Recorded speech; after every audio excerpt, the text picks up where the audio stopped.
All right, it kept dropping on me. Not because. Well, anyway, let me just show you the tweet because this is maddening. So this is a good example of the kind of things that I've been seeing that just annoy the crap out of me. This one. So someone was tweeting about everyone has personal politics. Not all mass shootings are politically motivated. Most are domestic violence. It's beyond irresponsible to use the Dayton shooter's lefty Twitter to assign a political motive. The far right would like to equate Dayton to El Paso. Don't let them. Well, you can eat me, Brandy. But that's not the one that pisses me off. This one is the one. They were both performed by incel, racist white men. Whoa, hold up. We don't know that. Incel, racist white men. Okay, even if you accept that the guy from El Paso may have, because we don't even know if that so-called manifesto is actually his. They don't know for sure he posted it, but anyway. But let's say that is his, and yes, he's racist against brown people, Mexicans, or whatever. The guy from Dayton, you have no evidence whatsoever that it was a racist. And then they put here, the problem here is whiteness, the primary tools of which are racism and misogyny and guns, and has always been violent as fuck. Whiteness is the root cause. Our willingness to acknowledge that is why it still exists. Wait a minute. Now let me show you something here, and we'll get it. There's an article that's kind of related to what I'm about to show you. So there's this graphic that states that all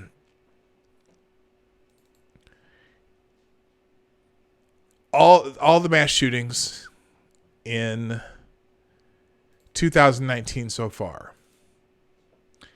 Now, let me show you this picture right here. I'll just move it over from the other side. Why is it moving? I don't know why. Hang on. I want it over here. Oh, it's stuck. There we go. All right. This is a picture of all the mass shooters in 2019. There are definitely some white guys in there, but a lot of brothers in here. Asian looking fellow here. More brothers, white guy here, black guy, lots of black girl, white girl, Hispanic looking guy, or maybe of Southeast Asian descent. That's fascinating. How is it that all these guys, first of all, so clearly whiteness is not the lone factor in mass shootings. Now, here are the two most recent guys, the guy in Texas and the guy in Ohio. Now, also something in this graphic, you can't see it down at the bottom, stating that they have about 100, there's several that are not on here. I think 16 of them are black, and a couple or at least from the descriptions, some are white, whatever. But so clearly whiteness is not the root cause.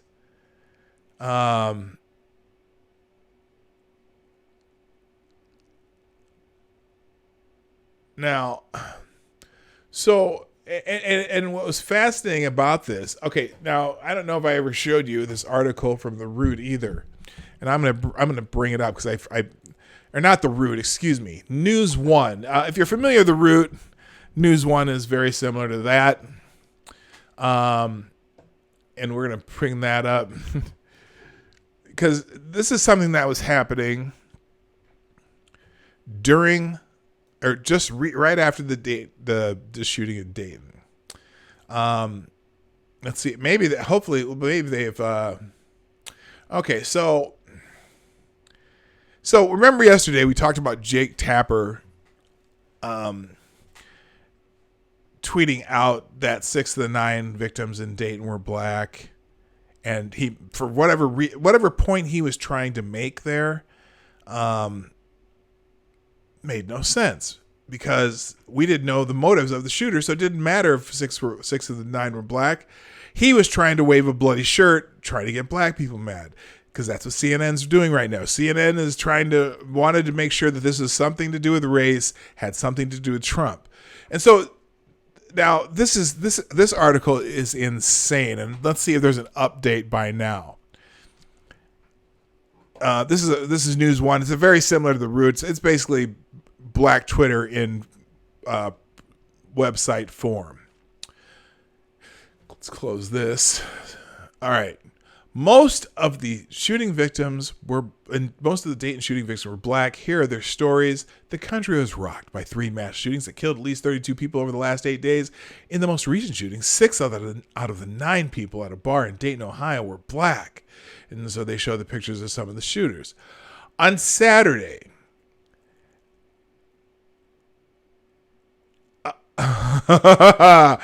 Connor Betts arrived at the city's Oregon district, which is known as a popular area for entertainment and dining. Betts opened fire within 32 seconds, he used an AR-15 assault rifle and a 100-round drum to kill 9 people, including his own sister. Then headed to the bar Ned Pepper's, which is reportedly frequented by black people. Huh. All right, then the names of the black people killed are da-da-da-da-da-da. Betts was killed by authorities who have not yet confirmed a motive for the mass shooting. But Twitter users began to speculate that Betts was angry that his sister was dating a black man and was specifically targeting black people during his rampage. Huh. Then how did he happen to shoot the white people if he was targeting black people? And Twitter users began to speculate. Now, this is supposed to be a news story. So here's their evidence. This tweet by Becca Freitas, or whatever this is. The shooter in Dayton killed his sister because she was dating a black man. Then he proceeded to kill 5 more black people just because. There is a sickness in this country, and Trump's racist rhetoric has emboldened this sickness. So this is all right. So this is on the 4th. Let's look at the profile of Becca Freitas. We'll open a new tab here. Florida native, now living in North Carolina. Married, very outspoken liberal, animal lover, Miami Dolphins fanatic. Where did this happen again? Dayton, Ohio. This guy lives in North Carolina. News and is speculating. He has no flipping idea. But there's more. Wait. And so they quote him. So up here, yeah, Twitter began speculating. The shooter in Dayton killed his sister. Okay, so that's the same quote. This motive is unfortunately not far-fetched, considering the racist and white supremacist views of gunmen and of other mass public shootings in the week prior to Dayton. What? Less than 24 hours before Betts opened fire, Patrick Cruzius walked into a crowded El Paso, Texas Walmart and began shooting. He killed 20 people, including several Mexican citizens, before he was safely taken into custody. I like how they phrase that. Safely taken into custody, as though it was a plot to safely take him into custody. Because, you know, they never, ever apprehend black assailants, do they? Oh, wait. What's the majority of our prison population? Yes. Anyway, that was the point of that safely taking the country. Well, they killed this dude, so they're, you know, one out of two ain't bad, I guess. Prior to the shooting, Cruz just used his social media to express his support for Donald Trump. He also posted a racist manifesto, yada, yada, yada, okay? And then just last week, Santino William Legan killed multiple people attending the Garlic Festival in Gilroy, California. Legan left behind social media posts that show he may have been a white supremacist or at least sympathized with the race. No, they didn't. Because we'd still be hearing about it today if there was anything like that. This is like as if this article reads as though Tariq Nasheed wrote it. Then down here, so let's see here. Oh, they got these are the victims again. Oh, they cut some of this article out. Oh, they took away the other one. Before this article had two. Basically, they were using Twitter as their source for why this was a racist attack. When this guy's just a far out there lefty Antifa supporting, one of those Elizabeth Warren supporting, leftist, social democrat. It's just comical. It's just comical that they wrote this article. But anyway, that's not my feature article today. Let's get into this. Let's get into some news. By the way, before we do move on, I saw some more people come in. Good morning, Grill and Pirate Pete, Maddie, Sarah. Let's see. I saw. Let's see. Someone else. There's a couple other people who came in. Okay, I think I caught everybody. Hello, Richo. I didn't. Maybe you weren't there before. Anyway, moving on. So, that's not the one I wanted. What am I? Oh, I'm way off. Okay. All right. So anyway, and that kind of leads us into this article from PJ Media. Why are we hearing about the white supremacist in El Paso and not the Liz Warren supporter in Dayton? By Charlie Martin. Now, this is an editorial from PJ Media, but I thought it was quite poignant. So, it is notoriously difficult to perform experiments on humans, especially on large groups of humans, but ever so often, something happens that may not be a perfect control, but it still looks awfully close. This weekend was one of those opportunities when there were 2 mass shootings in as many days. One was in El Paso and is all over the news and Twitter today.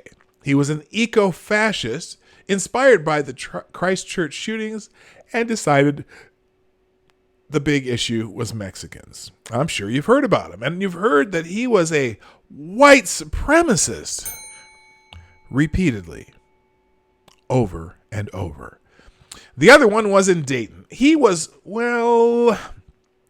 Heavy.com tracked down a social media, which they summarized. He wrote on Twitter that he would happily vote for Democrat Elizabeth Warren, praised Satan, was upset about the 2016 presidential election results, and added, "I want socialism, and I'll not wait for the idiots to finally come around to understanding." The Greene County Board of Elections lists his party as Democrat. Now, go on Twitter or CNN or most major news source, and you would have one hell of a time seeing any discussion of the guy in Dayton, Ohio. Oh, try and find someone denouncing Elizabeth Warren outside the right. And yeah, I'm not mentioning either one of their names. I don't actually imagine it matters. But whatever. Their names aren't the issue. The truth is they're both more similar than they are different, socially isolated, mid-20s, with a long history of violent and often self-destructive fantasies. More than a year ago, Emily Durkheim wrote a book called Suicide, Les Suicide, in which he examined the causes of suicide. While only one of these two actually died, I think it applies to both. One kind, egoistic suicide, arises out of a prolonged sense of not belonging, of not being integrated into a community. Another, anomic suicide, results from an individual's moral confusion and lack of social direction. Durkheim suggests it's characterized by a state of moral disorder where people do not know the limits on their desires and constantly in a state of disappointment. You know what? I got to think that anyone who would just do this randomly, who doesn't necessarily have any history of criminal behavior, is probably one of those. it just makes sense. Let's see. Durkheim's explanations have an economic and seemingly Marxist aspect that I don't find convincing. Maybe it made more sense in the 19th century France, but a prolonged sense of not belonging and a constant state of disappointment sure seemed to be on the button. And I don't ding. Hell yeah. Now, hang on. So the truth in general theory about human behavior is no general theory about human behavior is likely to be 100% convincing, and picking out a few little points from one or the other is probably looking for accidental aspects of the problem, not the essential ones. However, the results of these accidental experiments seem to come down to two things. Neither shooting was apparently really political. Anyone who tells you they were probably is selling something. Yeah, everybody has an agenda who talks about these events, and especially the one in El Paso, because they seem to be, most people seem to be conveniently ignoring the one in Ohio now that we know that he's a leftist, at least the news organizations. However, there is one exception that I will show you that almost had me fall over. Anyway, and there is one other conclusion I think we can draw. If someone's trying to sell something, you can be pretty sure what it is by what they're emphasizing. If people are emphasizing El Paso over Dayton, it's not mass shootings that are their primary concern. And that is the truth. Everyone wants to make this about the president. And you know what? I'm sorry. It's not the president's fault. Good morning, Cynical Lindsay, Longfish, and someone else came in. I can't remember who it was. I can't find him. I'll figure it out eventually. But hello, everybody. Hello. So anyway, yeah, so everyone wants to make this about Trump. Now, I said that something almost knocked me over, and this is what it was. Let's go back one here. Oh, I didn't tweet this out. Did anyone tweet this out this morning? I bet somebody did. Let's see. Oh, thank you, Sarah. I'm going to retweet Sarah because I forgot, and I'm going to put Sarah's tweet in the chat so you guys can do it. Before we move on, in fact, there's a copy and paste. If you're on Twitter, you can retweet Sarah's tweet right there. Also, the Morning Night Live is brought to you by you, the viewers of the Morning Night Live. If you're here, which you are, please hit that share button and share this out. We're trying to grow. And hit the like button while you're thinking about it. And also, if you want to do super chats, the Streamlabs link is in the description down below. I'm sure it'll be in the chat eventually. Oh, Sarah put it in the chat too. Thank you, Sarah, for doing that. You are the greatest. By the way, Sarah, Lady Boomer says thank you for the birthday wishes. And also, someone else, Johnny Hellcat, he's not here unless he's lurking. If Johnny Hellcat, if you're lurking, she saw it. So thank you so much. All right, let's move on. Wait, what's going on here? Oh, God. So, here it is. Here is something here is a shocker. This, y'all, if you took a sip of coffee, swallow it. If you are standing up, sit down in a comfortable position where you are not prone to fall. Especially if you're looking at the screen, if you're lurking in the background, you won't notice this, but you still may want to sit down and swallow whatever you just took a sip of. This is amazing. CNN tweets a Twitter account that appears to belong to the Dayton mass shooter retweeted extreme left-wing and anti-police posts, as well as tweets supporting Antifa protesters. I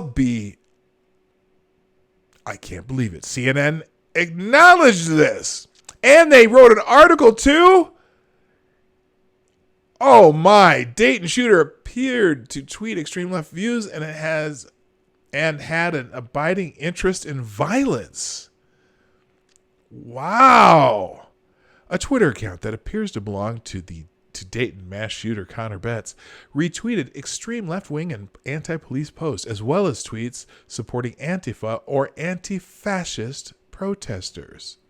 A recent tweet on the I Am the Spookster account was on August 3rd, the day of the shooting, when he retweeted a post saying, "Millennials have a message for Joe Biden, the Joe Biden generation.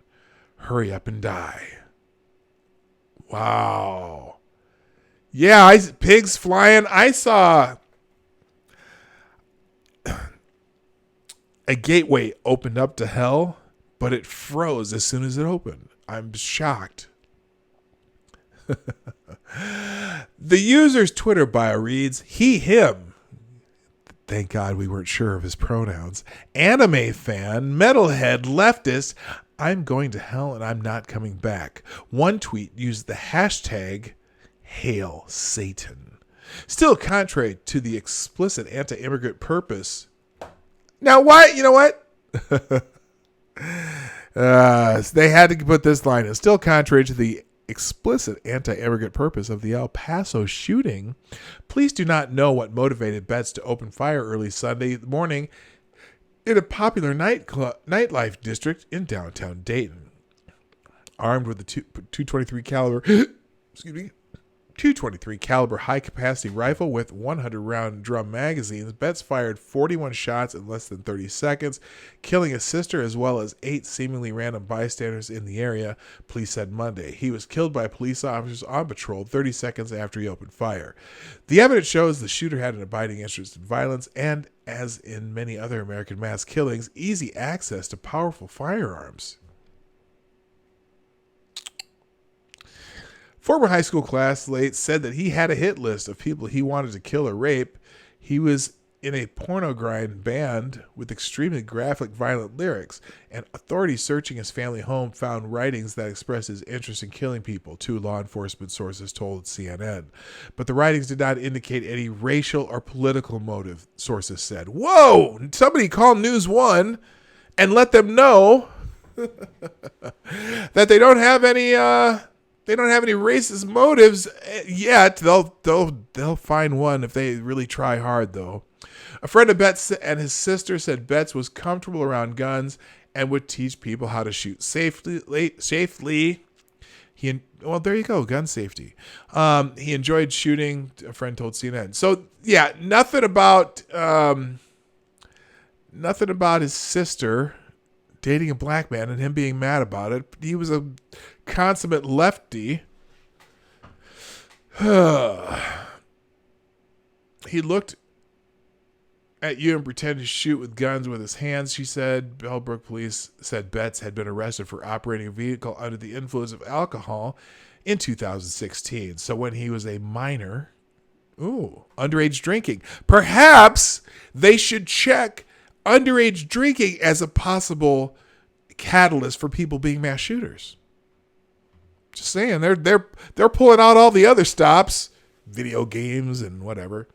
In the hours before the Dayton shooter, the Twitter account liked several tweets about a shooting in El Paso that left 22 dead, including one supporting gun control and others that called the El Paso shooting suspect a terrorist and a white supremacist. So he thought the other guy was a terrorist and a white supremacist too. And he was into supporting gun control. Maybe he thought he could be a martyr for gun control legislation.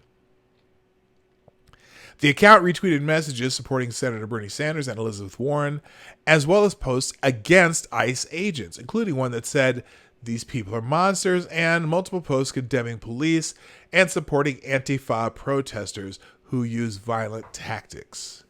There were also many tweets of selfies, photos with a friend, and ordinary memes and non-political content. The account was suspended by Twitter on Sunday evening. A Twitter spokesman would not comment on the account, only saying in a statement, "We're proactively moving the content that violates our policies and will be engaged with law enforcement as appropriate." Now that's fascinating. Because they're really going hard at trying to take down, what is it, 8chan? I've never been on 4chan or 8chan, but taking down 8chan because the other dude, posted on 8chan. Well, this guy posted on Twitter. He posted on Twitter, guys. Wow. So they said he had a hit list. I'm going to skim through this now. He also, former classmates told CNN that they recalled Betts being removed from the school for at least 1 year, but he later returned to Bellbrook High. Okay. He was kind of dark and depressive in high school. Attended Sinclair Community College in Dayton. Wasn't enrolled. The kill list. Okay. So this is just kind of more mumbo jumbo. The kill list and the rape list. That's really interesting, though. 9 states ban large capacity ammunition magazines, but Ohio is not one of them. Okay. I feel a ban on large capacity magazines coming in Ohio pretty soon. All right. So, oh wow, they just keep going on and on. All right. So enough of that. Yeah.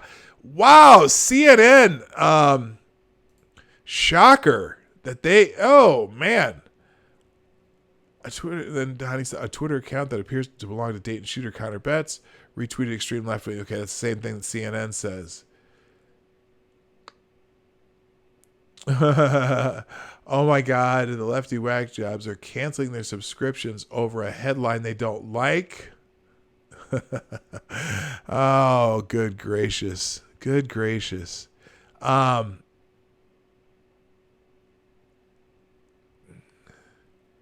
Oh, geez. An actual graphic for BBC News. How fast can weapons fire? Approximate fire rates of selected weapons. Revolver, up to 20 rounds per minute. Semi-automatic pistol, up to 50 rounds. Semi-automatic assault rifle, up to 120 rounds. Modified semi-automatic assault weapon, up to 1,200 rounds. Fully automatic rifle, up to 950. Oh my God. Oh, I don't even want to. I'm not going to get it because I'm not a gun person, but I know that there's a problem with that graphic. Hello, Piccolo. How you doing? Good to see you in the chat. All right, let's go on because I've taken up so much time on just that. So, all right, let's go on. All right, we did this one. Hey, by the way, and as you saw my picture that I showed you, well, here's an article that kind of talks about that too. 51% of mass shooters in 2019 were black. Only 29% were white. No, mass shootings are not a white man's problem. And I don't like articles like this. I do, but because I know it's true. Because I'm sure that I could be accused of being self-hating and all the other things that sometimes you get called when you don't have the right think in my community. But around the same time the media was focused on the mass shootings in El Paso and Dayton, 60 people were shot in Chicago over the weekend. 24 of those people were shot in 4 hours. Baltimore reached its 200th murder victim of the year during its ceasefire weekend. 4 people were killed in 4 days in Kansas City. 6 men were shot in Philly during the filming of a rap video. Even in Toronto, Canada, where they don't have gun problems, 15 people were wounded in shootings over the weekend. Over 350 people have been shot this year in the Canadian city, which has gun control, no NRA, and none of the usual excuses. This tide of violence has received less media coverage because it challenges the false claim that, as a CNN op-ed once put it, mass shootings are a white man's problem. Oh, God. Yes, I've seen that. Good morning, Rolling Bear. How you doing? Hello, Nate. Nate, Nate, this is the first, you get a bell because that's the first time I've seen it in my chat. Welcome to the show. Nate 138th. Awesome. All right. Oh, what do they mean by large capacity? Yeah, he had apparently he had 200 round drums with him. Only started to shoot first. The problem though, okay, anyone, if you know about guns, answer me this in the chat. If you try to shoot a lot of shots from an AR-15, isn't it going to jam up pretty quickly? Like somewhere, you're never going to get through a 100 round drum on an AR-15. Plus, your barrel will get so hot You got to have a barrel guard, I'm assuming. Anyway, if you know the answer to that question, please let me know. Anyway, so moving on. This type of violence has received less media coverage because it challenges the false claim, a CNN op-ed once put it, mass shootings are a white man's problem. I would say our country should be more fearful of white men across our country because they are actually causing most of the deaths within the country, Representative Ilhan Omar claimed on Al Jazeera, which we talked about that the other day. Oh my gosh, more than 50% of murders and murder victims are black people. So she's just talking straight out of her ass. And that's why I worry about, that's why I talk about black. I don't care why other people talk about black and black crime. That's why I talk about it. Okay? Because what we're talking about, anyway. We have to stop demonizing people and realize the biggest terror threat in this country is white men, Don Lemon had previously claimed on CNN. White men have committed more mass shootings than any other group, Newsweek had argued. The perception that mass shootings are a white man's problem lingers around the country because white mass shooters tend to get more publicity. No, they get all the publicity. Because as soon as it's not a straight white male, that shit's down the rabbit hole immediately. But they'll keep talking about the other mass shooters. And the twisted young male who goes on a public shooting spree fits a certain kind of media narrative. I said that narrative word, didn't I? But when we actually study the mass shootings that took place in 2019, it's clear that Patrick Crusius and Connor Betts are not the norm, but aberrations. Mass shooters have no particular ideology. Crusius and Betts were opposites ideologically, though both cared deeply about the environment. Nor are mass shooters a white problem or a black problem. Over the same bloody weekend, Patrick Williams, who is African-American, appeared in court after being arrested by the FBI for planning to shoot up a Texas hotel with an AK-47 rifle. Looking at the data from Mass Shooting Tracker, oh, that's an interesting one. I'll have to bookmark that one.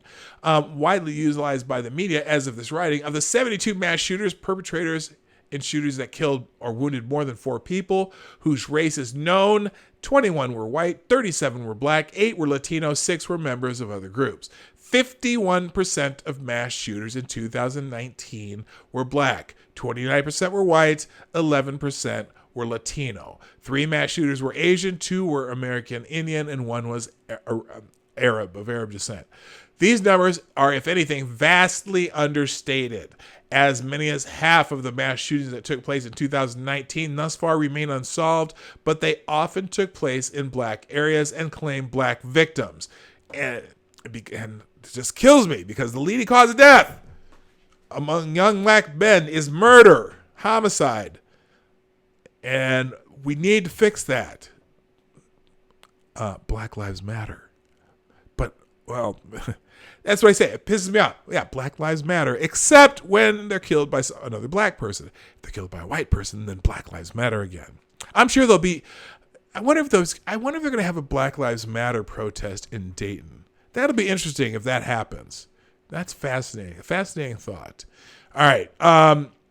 White people make up 61% of the country's population, followed by Hispanic at 17.8% and African Americans at 12.7%. In that context, white people are actually dramatically underrepresented among mass shooters, as are Latinos, while African Americans. Okay, stop. Okay, oh wait. I got to think about word policing, and I'm not going to do it. African Americans are highly underrepresented, but that may be because Latino gangs like MS-13 are less likely to use handguns in public shootouts. And white organized crime groups like the Mafia no longer carry out attacks like the St. Valentine's Day Massacre. The other part of that, too, is, especially if you go by FBI crime statistics, as far as the crime data, there's no such thing as a Latino person. They'll either put you as black, white, or Asian. If you're a white Latino, they'll list you as white. If you're black Latino, they'll list you as black. Now, when you go to the victim surveys, then they will tell you, they'll break it down by race and ethnicity. So they'll have a category for white, Latino, black, and so on and so on and so on. So a lot of times, Hispanic or Latino or whatever you want to say, Latinos get classified as white. It's kind of funny because you'll see a police blotter and they'll say, the 6 white men were involved in this robbery, and they'll show their pictures and it'll be 6 clearly, Latino dudes. Anyway, so much of this country's gun violence is really gang violence, and shooting your enemies is a tactic. White organized crime groups make their victims disappear. MS-13 victims are beheaded and buried in parks. Black gang members open fire on each other in major cities. So that's the difference in how the crimes are taken out by different groups. The perpetrators are sometimes never caught. When we distill the problem of mass shootings to its statistical roots, it becomes a gang tactic. So that's most mass shootings are gang related.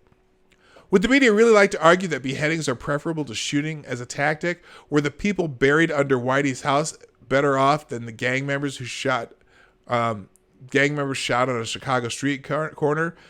Beyond gang violence, the list of mass shootings includes family murder, suicides carried out by both white and black perpetrators, though white family shootings are more prevalent, and workplace shootings by both white and black perpetrators, though black workplace shootings are more common. Bias is a factor in the over-reporting on white mass shooters, but there are different kinds of media biases. Beyond political biases, there's also narrative bias. You want a link to this article? Absolutely. Here you go. This is a great article. Okay. The media's objectivity isn't just undermined by political agendas, but by the entertainment value of a story from its own privileged perspective. The media finds a story about a shooting in a small town interesting, but a shooting in the intercity boring.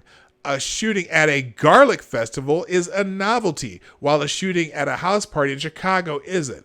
But the pursuit of novelty creates its own narrative, which makes it seem as if mass shootings happen in unlikely places because they are more memorable than in the big cities where they actually happen. That's an important point. And that's a point I've been making a lot lately when I get into these stupid arguments. The only reason you think that all mass shooters are white because those are the ones that get publicized. The reason you think that unarmed black men are being killed by cops every day is because you hear about every single black man that's unarmed killed by a white cop, because those get people going. The news loves the bloody shirt story.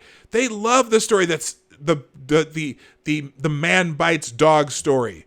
They're like 7 out of it. When you consider that 10,000 people get murdered a year in different ways in the United States, you hear about one cop, shot a guy who was unarmed. That was probably, and sometimes unarmed coming at him with a knife, but they call it unarmed. So it's, if it bleeds, it leads. But if it's interesting, if it's super interesting, then that's the one they're going to show you. And yet some mass shootings were inherently newsworthy, but were never reported. For example, Dwayne Craddock, a Virginia Beach government employee, murdered 12 people at his workplace. The victims were both white and black. Even though Craddock was the deadliest workplace mass murder of 2019, there's been very little coverage of the case. Craddock's killing spree got far less coverage than Santino William Legan's attack at the Gilroy Garlic Festival, even though he killed 4 times more people than Legan did. Yeah, remember that Virginia Beach shooting, man? That was buried as fast as a story could be buried. It was amazing. As soon as it was a brother, no one was touching that story anymore. White mass shooters like Legan are seen as more newsworthy because they make a better case for gun control due to the fact that they are likelier to use heavier weapons. Legan brought a rifle to the Garlic Festival. Craddock used .45 handguns, and he used them more effectively than Legan used what the media is calling an assault rifle. That's the other thing. There is an agenda. There's a narrative. There's a case being made on gun control for military style assault rifles, which is just whatever. Another jackass like saying you don't need a military grade rifle. Well, you're right, because no one can get a military grade rifle because you can't get burst fire weapons or weapons with an automatic switch on them for the public, sold to the public. AR-15s, one pull, one shot. Oh yeah, Maddie, the school shooter that was trans. Oh man, whoa, that story, that was gone the next day. Good point, Maddie. Heavier weapons make for a better political agenda, but they aren't necessarily deadlier. Then there's a mass shooting story out of Detroit that would have scratched two of the media's political itches, homophobia and gun control, but instead was buried because the shooter fit the wrong profile. In June, Devin Robinson shot 2 gay men and 1 transgender man. I haven't even heard of this one. The shootings, which took place during Pride Month, according to a spokeswoman for the prosecutor's office, targeted and killed the victims because they were part of the LGBTQ community. Had Devin been white, there's little doubt that there would already be a play, a movie, and a monument to his victims. But instead, it's been buried. Now, has any of you heard of that story? I am shocked that during Pride Month, a shooting like that could happen and you didn't hear about it on national news? Holy smokes. While mass shooters can come from any race or political belief, the one thing that unites them is the desire for publicity. Mass shooters often admire and track the high stories of other mass shooters regardless of their motives and politics. What they really want to do above all else is kill. Seung-Hee Cho, a South Korean immigrant who killed 32 people at Virginia Tech. You know what? That's the other thing. Notice how you know a lot of white mass shooters' names. I do not know the name of the shooter at Virginia Tech. Seung-Hee Cho, South Korean immigrant who killed 32 people at Virginia Tech, wrote of being inspired by the Columbine killers and claimed that he wanted to die to inspire generations of the weak and defenseless people.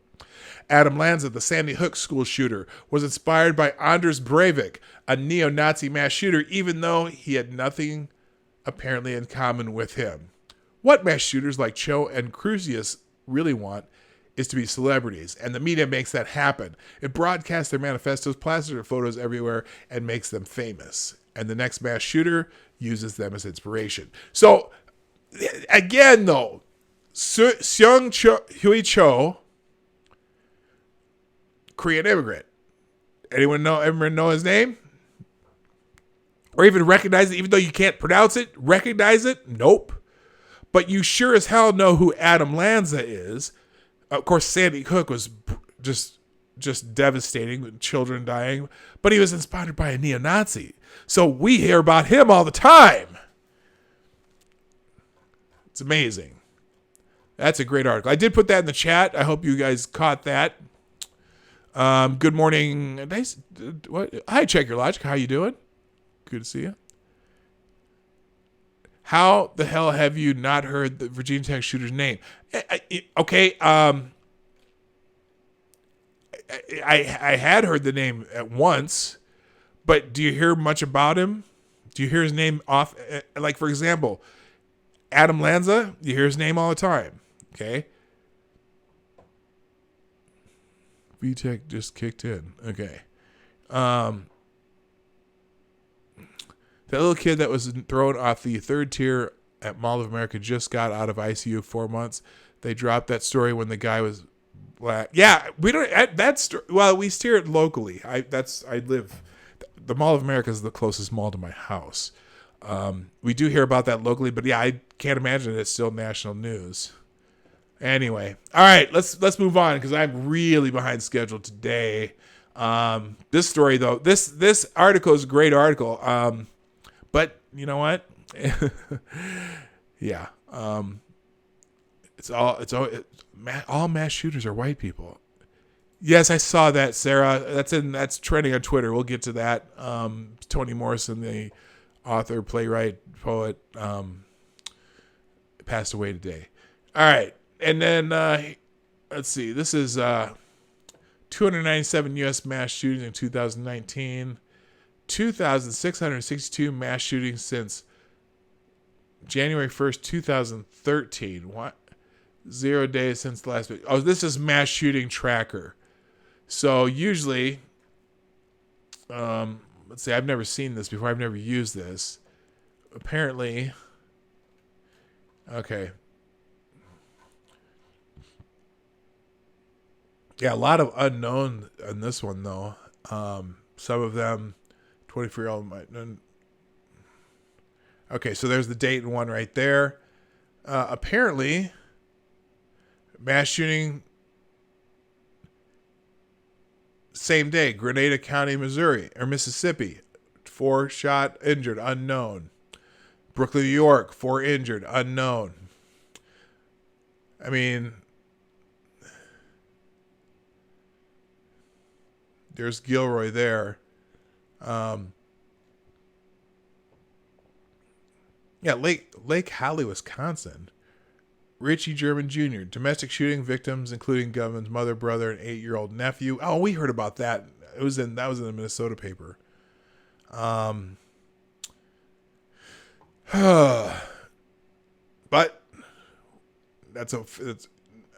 yeah, Gilroy. Oh, 19-year-old white supremacist.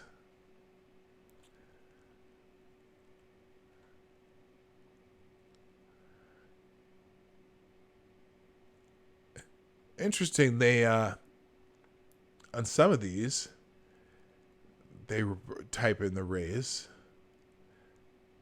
but others they do not. Quentin Terrell Thomas. I think I can guess the race of the person. Oh, I see. They do. Oh, they link the articles too. Ashante Pinky. Here's unknown, identified. 5 dead here, 4 dead here. So,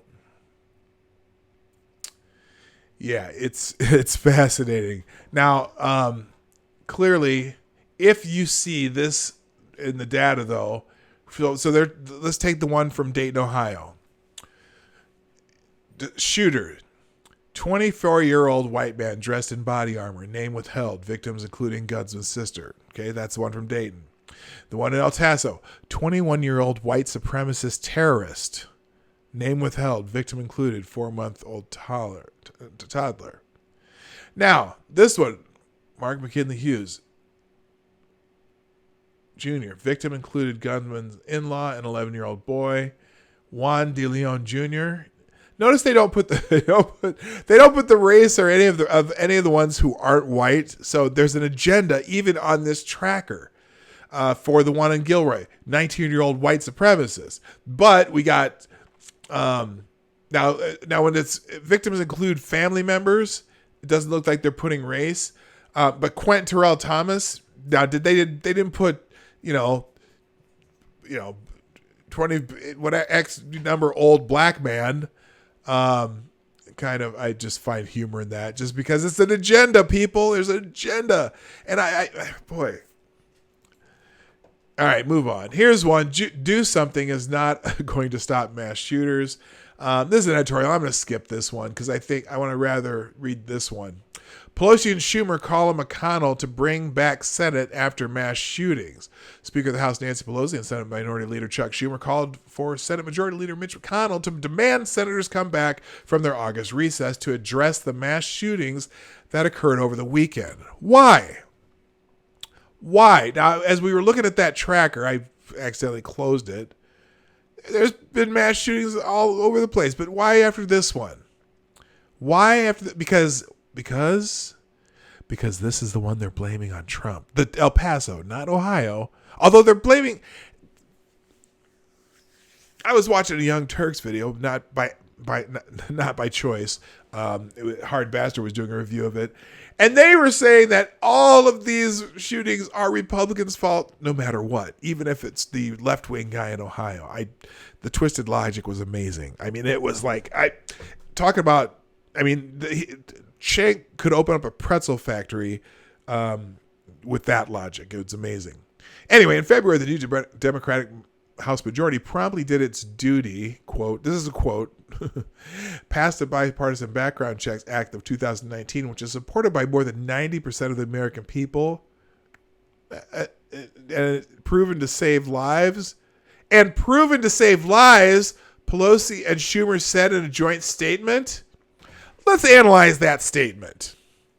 Hey, take it easy, DI Freighter. Thanks for being here. I will have a good day. You have a good day too. Let's analyze this joint statement by Pelosi and Schumer. In February, the new Democratic House majority promptly did its duty. Okay, its duty to what? Their duty, they say, and passed the Bipartisan Background Checks Act of 2019. Now, bipartisan to Nancy Pelosi basically means that at least one Republican voted for it. That's all it takes for a bill to be bipartisan. It's a bipartisan bill, and it's supported by more than 90% of the American people. How does she know it's supported by? How does she know that that particular bill is supported by 90% of the American people? You can't know that unless you've taken a poll. Now, maybe some sort of background check is supported by 90% of the American people, but I still haven't even seen that poll yet.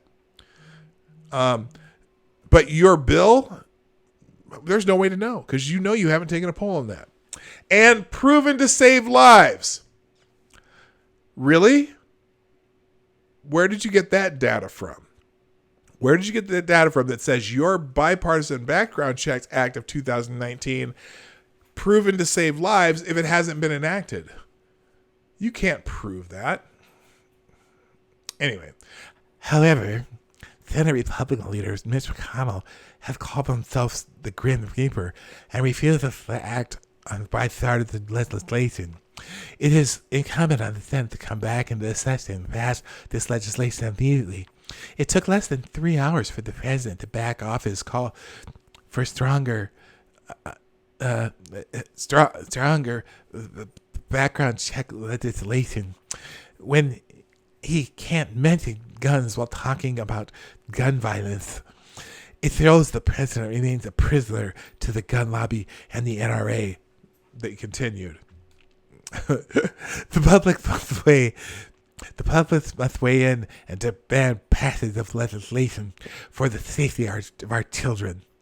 Pelosi and Cooper continued. So over the weekend, at least 9 people are dead and 26 injured following the mass shooting in Dayton, Ohio, early Sunday, according to police. Meanwhile, on Saturday, 21 people were killed in a shooting in El Paso, Texas, shopping area Saturday. And then McConnell fell outside his home on Sunday and fractured his shoulder in Louisville, Kentucky. The Senate majority was briefly hospitalized after the fall. This comes after he traveled to Kentucky on Friday to spend a recess in his home state. Donald Trump condemned white supremacy following the 2 mass shootings over the weekend, one of which was reportedly carried out by a white supremacist. All right, so there you go. I can skip to this one. Yeah, this is Schumer. They said Congress needs to pass the bill because Nancy Pelosi said so. Because it's very important that she gets her bills passed because they're supported by 90% of the people, and they're proven to save lives, even though you have no proof. All right. Let's see. Oh, now this is, we saw this one yesterday, but I never went to the article. This is a dingbat on the other side of the aisle. Ohio politician blames gun violence on social liberalism and homosexual marriage. Oh, is that what that's why? Well, isn't that special? Following a shooting in Ohio, State Representative Candace Keller blamed liberal causes such as homosexual marriage and open borders for the violence. Ma'am, I think we are talking about homegrown shooters in this particular case. So I don't know. I don't know anyone. I don't think either of the shooters were married in any as homosexual marriage or not. Non sequitur alert. Keller represents a district 25 miles southwest of Dayton, Ohio. The location of a shooting that resulted in 9 deaths, yada, yada, yada. So anyway, so here she is. After every mass shooters, the liberals start the blame game. And then she says, why not place the blame where it belongs? The breakdown of the traditional American family. I think there is some validity. The breakdown of the traditional American family can be a bit, or just single parent households who have, I don't know why this is. I don't know if it's because they're single parent, but it's statistically significant that people who grew up in single parent households are much more likely to be incarcerated or in trouble with the law. Now, it doesn't mean they will be. It's still a small percentage of the entire population that commits crime, but it's a statistical fact, and it could have to do with economics, could be doing a number of things. But yes, that is a fact. But she says, thank you, transgender, homosexual marriage, and drag queen advocates. I would think citation needed. Fatherlessness, possibly a subject no one discusses or believes is relevant. The ignoring of violent video games. Get the hell out of here with that. And the president did that too. Sorry, folks. Violent video games is not the cause at all. If it were the cause, murder rates in Japan would be much higher than in the United States because they have about 30% more gamers and gaming things in Japan than they do here. So there's no correlation. I don't even know if there's correlation. What is it? Correlation, causation. Either one in this case. The relaxing of laws against criminals, aka open borders. No. The acceptance of recreational marijuana. No. Now, I'm not a marijuana person. I'm not into it, although I got into those edibles that one time. That was an accident. Anyway, no, marijuana does not cause violent behavior. Marijuana causes less violent behavior. Just saying. Anyone who know, my friends who were stoners, they were too stoned to be violent. Failed public schools, failed school policies. Yeah, there's some. Hello, parents who defend misbehaving students. That could be. Discipline is really out the window. Every kid has to be treated with, kid gloves. Okay. Let's see here. Disrespect of law enforcement. Yeah. Okay. Yeah, sort of. Thank you, Obama. Hatred for our veterans. Yeah, I don't know if anyone hates our veterans. I mean, that has nothing to do with it. Thank you, professional athletes who hate our flag and our national anthem. Yeah,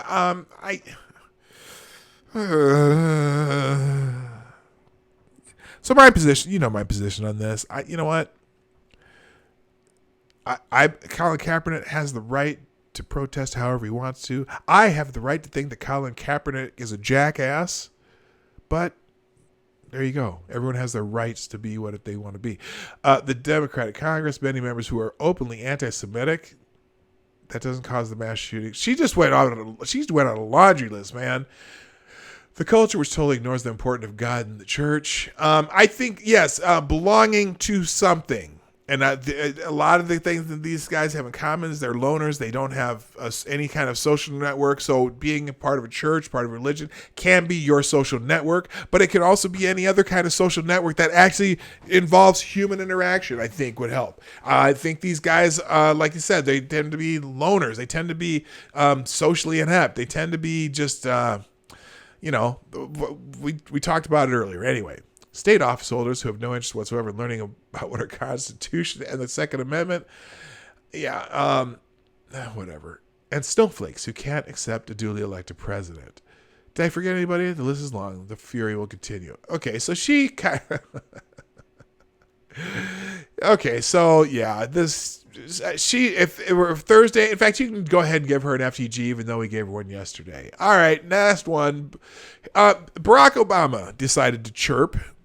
chime in. And you know what? He's a former president if he wants to. But, um, you know, one thing that George W. Bush did, I thought, very well when Barack Obama became president was to stay out of the limelight. He very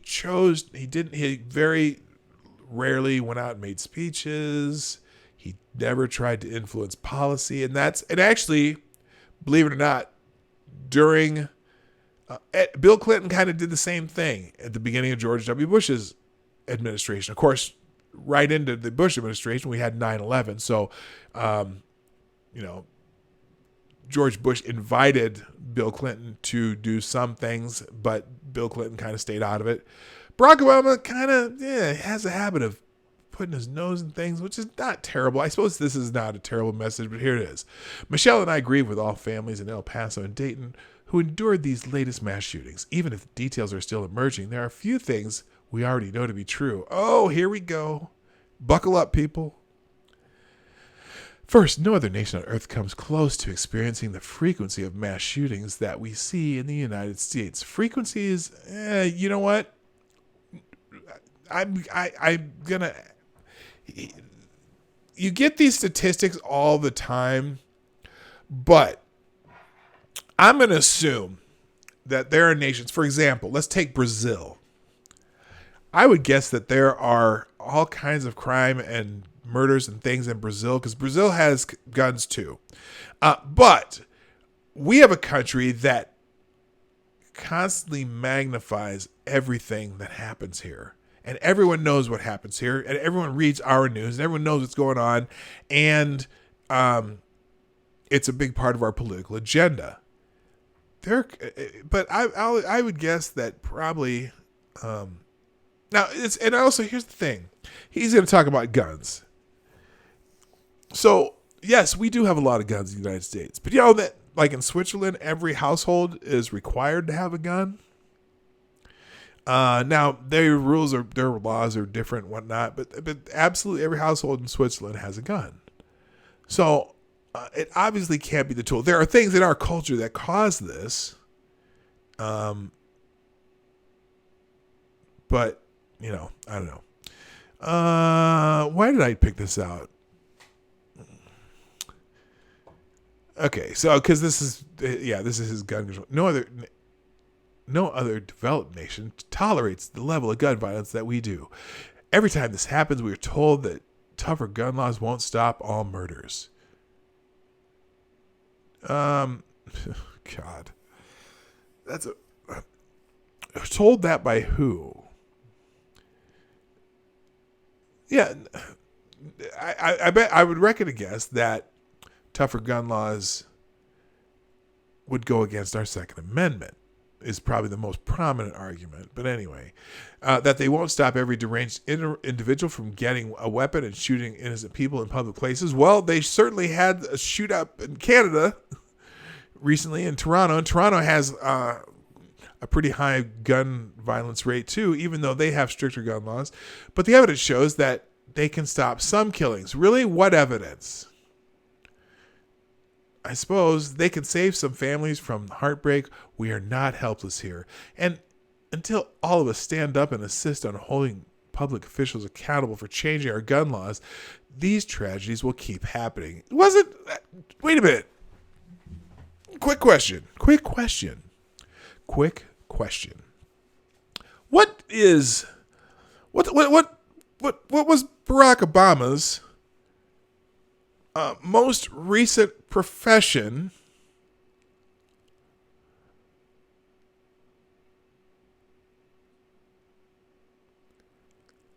Oh yeah, he was president of the United States, right?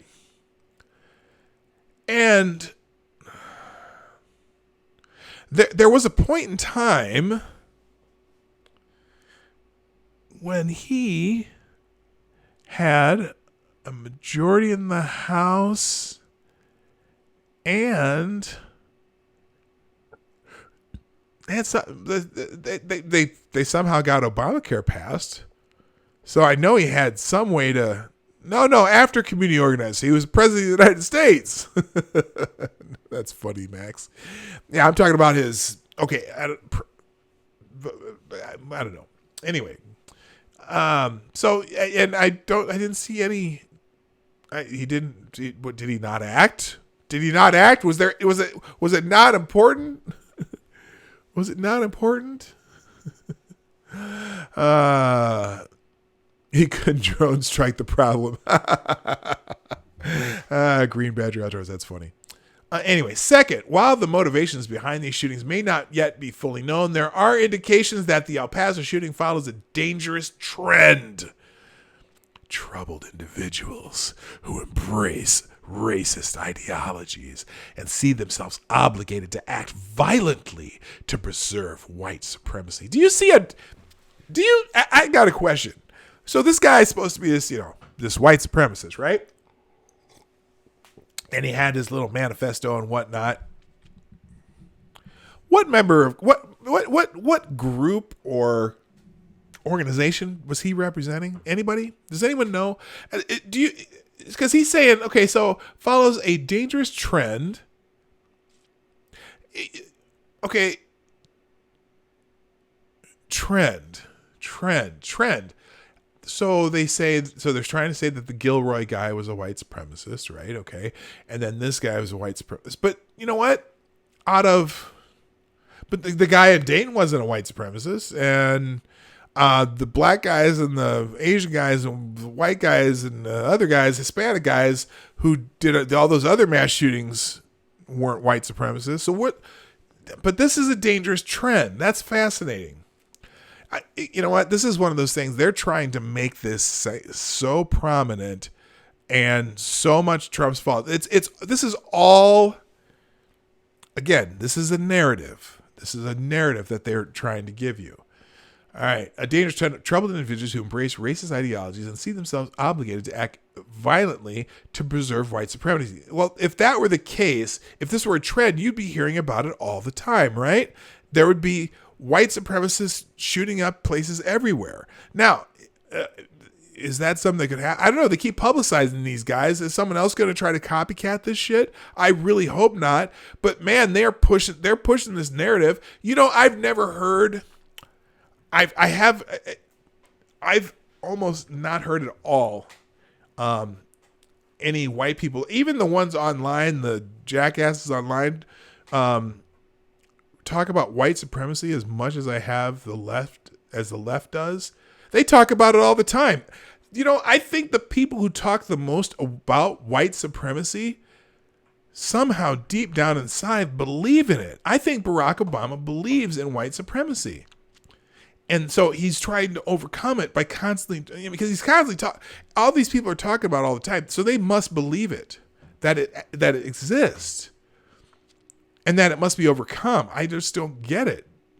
Because I don't hear...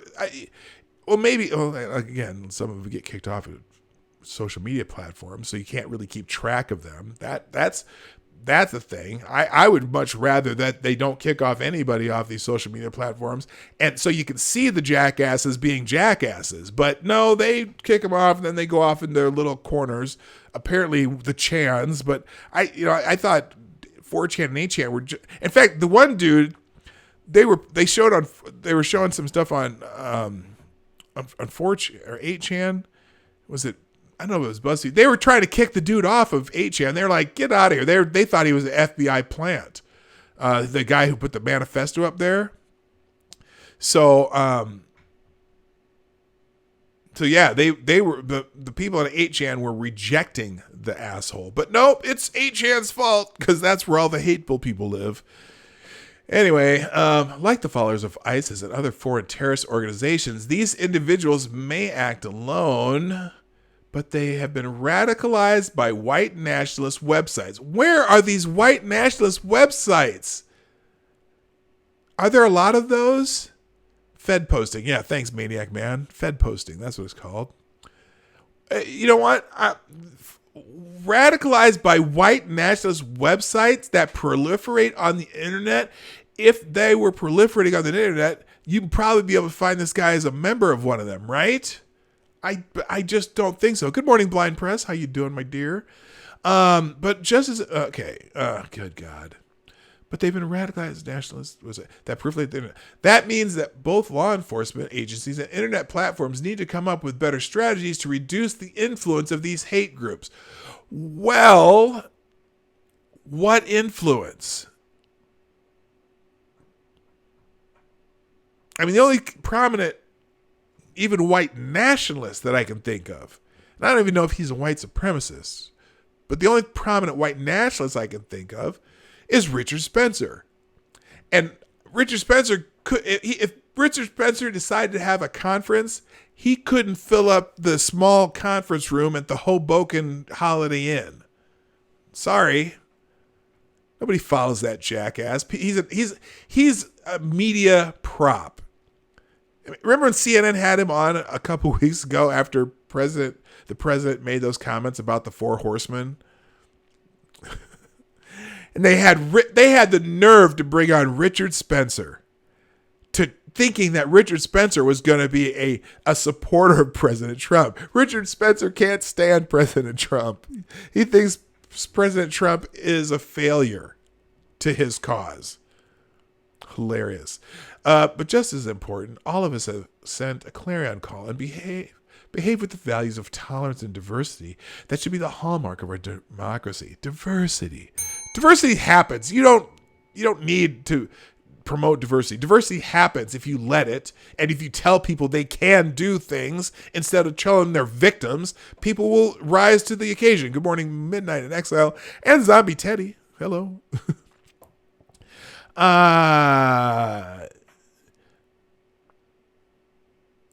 We should soundly reject language coming out of the mouths of any of our leaders that feeds a climate of fear and hatred or normalizes racist sentiments. Leaders who demonize those who don't look like us or suggest that other people, including immigrants, threaten our way of life or refer to them as subhuman or imply that America belongs to just one certain type of people. Yeah, it does. Americans and people who want to be Americans. Just saying. Yeah, talk about a passive-aggressive swipe at the president. And who suggested that they're subhuman? Not President Trump. And despite how hard you want to make him be the boogeyman, okay, it's a strategy. It's been a strategy ever since he ever since he defeated Hillary Clinton. He did delete Hillary Clinton. Deleted her from the House stationery that was probably already printed. The White House stationery, excuse me. Anyway, such language isn't new. It's been the root of most human tragedy throughout history. Huh? What? What the hell does that mean? Here in America and around the world. It is at the root of slavery and Jim Crow, the Holocaust, the genocide in Rwanda, and ethnic cleansing in the Balkans. It has no place in our politics and our public life. It's time for the overwhelming majority of Americans of goodwill of every race and political party to say as much clearly and unequivocally. Please vote Democrat. Okay, I can't. All right. I'm getting, yeah, left protesters protested at McConnell's home, something about stabbed the motherfucker. So they're stalking him at his home. Again, I don't think you should go to a politician's home whether you like it or not. Kellyanne Conway was threatened by, what's his name? Reza Aslan. But Twitter didn't do anything about it. It's pretty fucked up. Democrats are the ones who have been inciting violence against their political opponents. Yeah, it's funny because they and I don't, not just Democrats. I don't want to say it's Democrats. I want to say people who are pushing that narrative on from the left. They constantly talk about hate. Honestly, who spends the more time radiating hate in their rhetoric? How much they hate Donald Trump, how much they hate Republicans, how much they hate the right. Constant. And they're always talking about, well, these people use hate language. Really? Calling the president of the United States a traitor? A Russian plant? Just some of the, you know what? We're going to start highlighting that the hate language that the left uses over the next week. And I'm just going to spend, every time I see hate language from left, we're going to talk about it. In fact, we're going to start with this article. So I'm going to skip Twitter trends. We're going to finish with this article today. Actually, I'll go through Twitter trends really quickly. After the spectacle of Robert Mueller's real-time crumbling apart like a stale cookie, pundits took to the air to voice their frustrations. The Democrats are simply not tough enough to take on the Trump machine. For what it's worth, recurring... Now, this guy's using... he's using some incendiary language, but that's okay. Mosquito Joe Scarborough buzz. If you want to stop Trump, it is time to roll up your sleeves and go after him and do whatever it takes to win. Michael Moore tweeted that Trump wins because he understands that Democrats aren't street fighters. It's a crude but successful tactic. It's the I thought I married a real man, but I guess I was wrong attempt to shame your partner into dealing with life's challenges more forcefully. Over at National Review, Michael Brennan Doherty opined that Trump's victory are a result of timid opposition. Yes, no, that everyone's just so shy about talking about how much they dislike the president or whatever. Everyone treats it's amazing. Everyone treats the president with kid gloves. They're very careful about how they talk about the president. I would argue he is half right. Many Republicans, especially the self-proclaimed principled types, are loath to use not just aggressive language, but any uncouth monosyllabic brogue they consider beneath their pedigree. But aggressive language seems ominously natural when leftists speak out about pretty much anyone who disagrees with them. It was aggressive language when then candidate Barack Obama told a Philadelphia crowd, if they bring a knife to the fight, we bring a gun. But from what I understand, folks in Philly like a good brawl. I've seen Eagles fans, ever the politician, Obama had enough sense to add the cute football reference, giving him the wiggle room needed for a future cop-out. It is aggressive language when reference to Tea Party voters. Teamsters President Jimmy Hoffa told a Detroit rally to take these sons of bitches out. Attending the rally was President Obama, who, taking the podium shortly thereafter, passed on his chance for a sister soldier moment. It is aggressive language when Joe Biden, speaking at a Moral Action Congress of the Poor People campaign, said, quote, "The fact of the matter is if we can't get a consensus, nothing happens except the abuse of power by the executive. There are certain things where it just takes a brass knuckle fight." He later said, quote, "Let's start a real physical revolution, if you know what I'm talking about," end quote. In short, this is a former vice president and the current frontrunner for the Democratic nomination encouraging civil war because of congressional gridlock. You know what? There's example after example after example. The biggest one I can think of is Maxine Waters and her, chase them around the streets, whatever. Here, if you want to read the rest of this one, it's a great article, but I don't have time, unfortunately. So I'll put this one in the chat too. Let's call it a day, but let's just look at what's trending without getting deep into it on Twitter, just so you know what people are talking about today. Number one on the Twitter, as I mentioned earlier, Toni Morrison, the playwright. Hang on. There we go. Toni Morrison, Nobel laureate, playwright, dies at age 88. Novelist, writer, playwright, poet. She does a little bit of everything. The bluest eye. What the hell does that mean? I don't know. Okay, I'm sorry. Toni Morrison is a nickname for Toni Morrison. Beloved, also written by Toni Morrison. Tuesday Thoughts, we'll skip. Song of Solomon. That's related to Toni Morrison also. She's getting a lot of it today. She is very important in the American literature. Very important person. So, Sula, Oh, okay. Yeah, that's one of her. That's one of her books also. Video games to blame. We talked about that earlier. There's going to be a lot of talk about video games over the next week, and especially on CNN. CNN.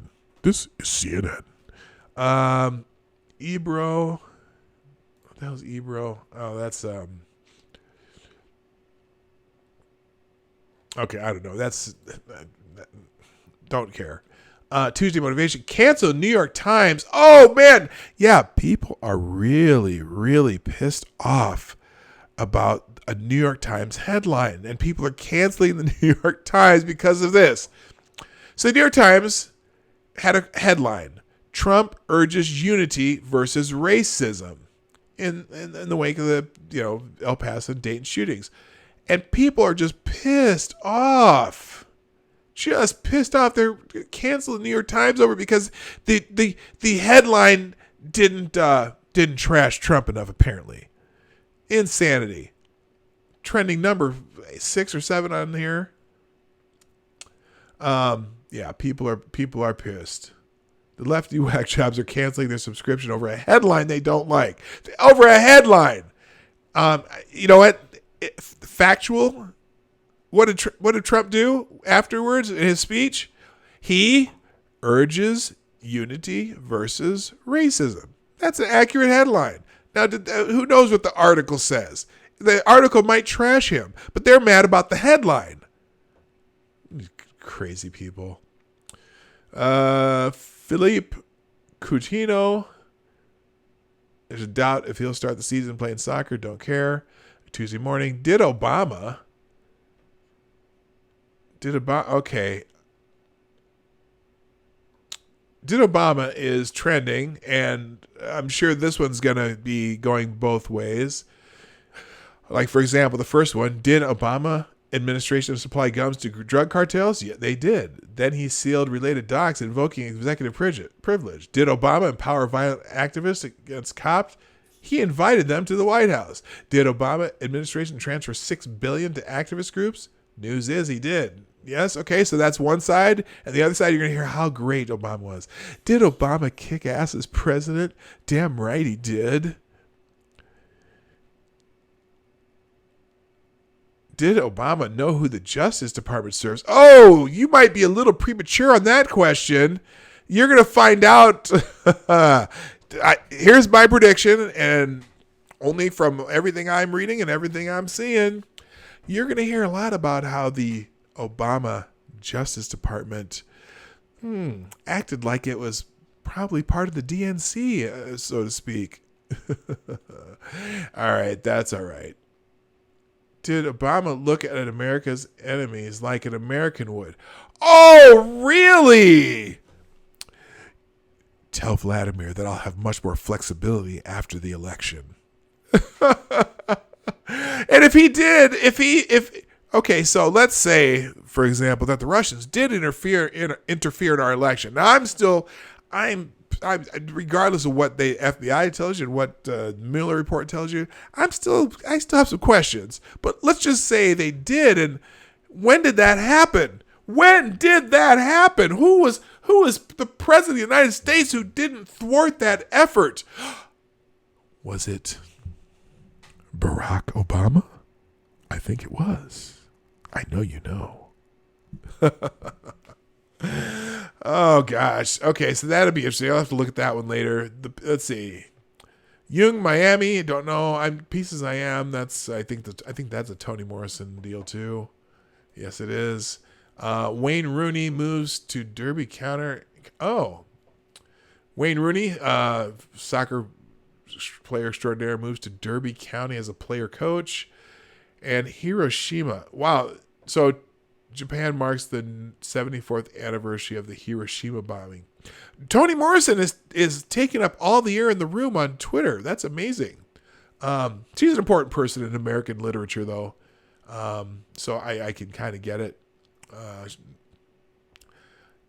So anyway, yeah, it's interesting that just Hiroshima Day isn't trending higher than it is. But anyway, all right, ladies and gentlemen, I got to get out of Dodge. Thank you so much for being here today. I hope you had fun. We got through some of the stuff that I wanted to get through, so that's a good day. Thank you so much for being here. I just said that twice.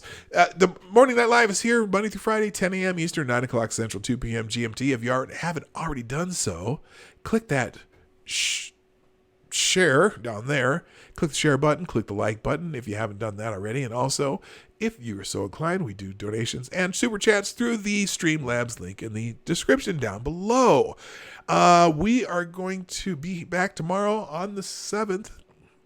Same channel, same place, same whatever. So thank you for being here. I gotta go. My name is Dawg Knight, and I am out of here. See ya.